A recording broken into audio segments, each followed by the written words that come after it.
J'enseigne à des adolescents, je me demande s'il y a une façon de les inciter à se vulnérabiliser. Par exemple, je veux les inviter à discuter en classe avec moi et le groupe pour développer leur esprit critique. OK.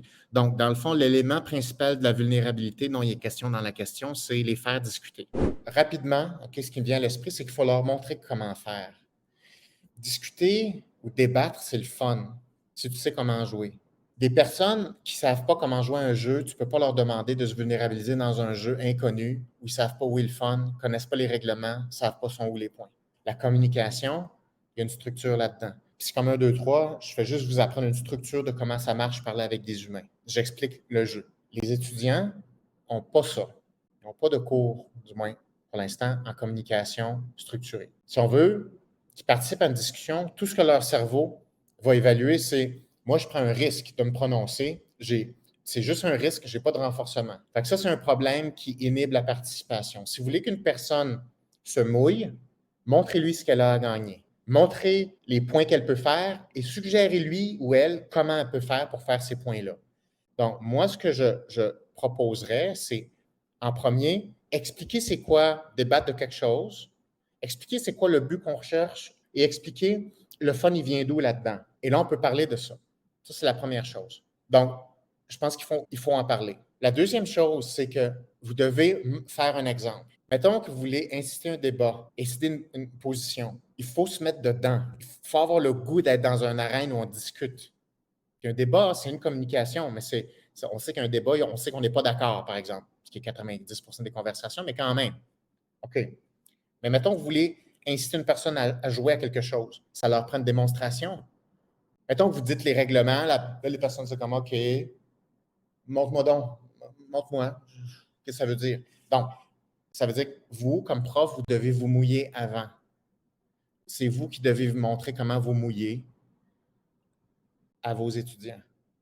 Si vous êtes juste en train de dire je lance un débat, discutons-en, la parole est à vous. C'est comme la salle n'est pas dégelée, là. Donc, si vous voulez que votre groupe se dégèle, vous devez vous mouiller en premier. Donc, si j'avais un groupe, je leur parlerais de c'est quoi un débat, tout ça, puis je leur ferais un exemple. Je leur dirais OK, voici ce que moi je pense de telle chose.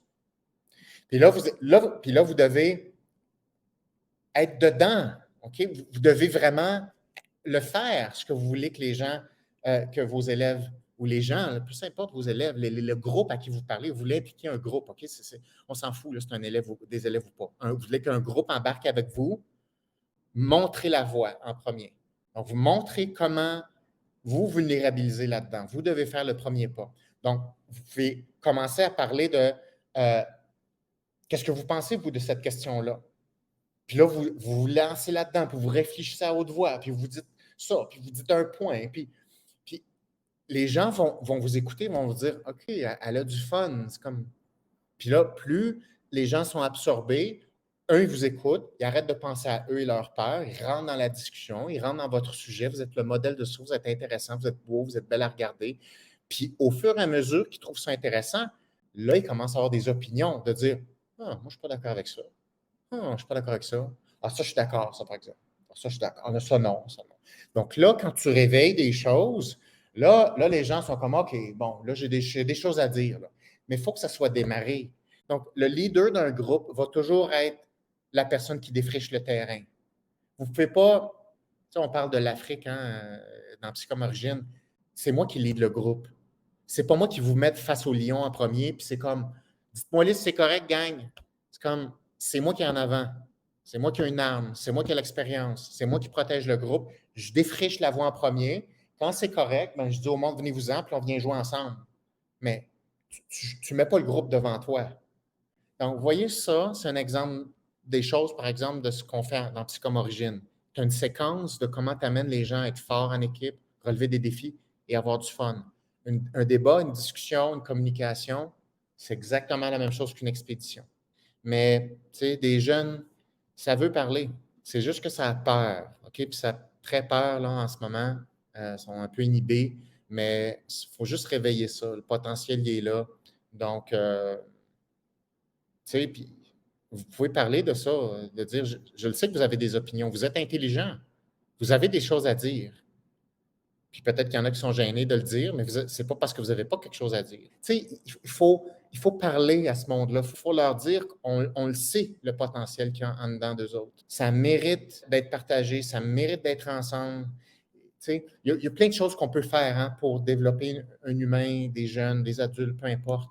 Tu sais, des humains, ça prend des renforcements. Il faut qu'ils connaissent les règles du jeu. Il faut qu'ils aient le goût de jouer. Ça prend un exemple. Faut qu'il y ait un bon leadership. Sinon, les humains, ça reste protégé. C'est comme ça. Et ça, c'est la différence entre un humain qui devient libre, qui exploite ses talents, qui a une influence positive sur les autres, versus quelqu'un qui est critique envers les autres, qui se victimise, qui juge, mais qui ne fait rien, qui ne se mouille pas. Donc, ça part évidemment à la maison, mais ça se joue aussi dans les classes.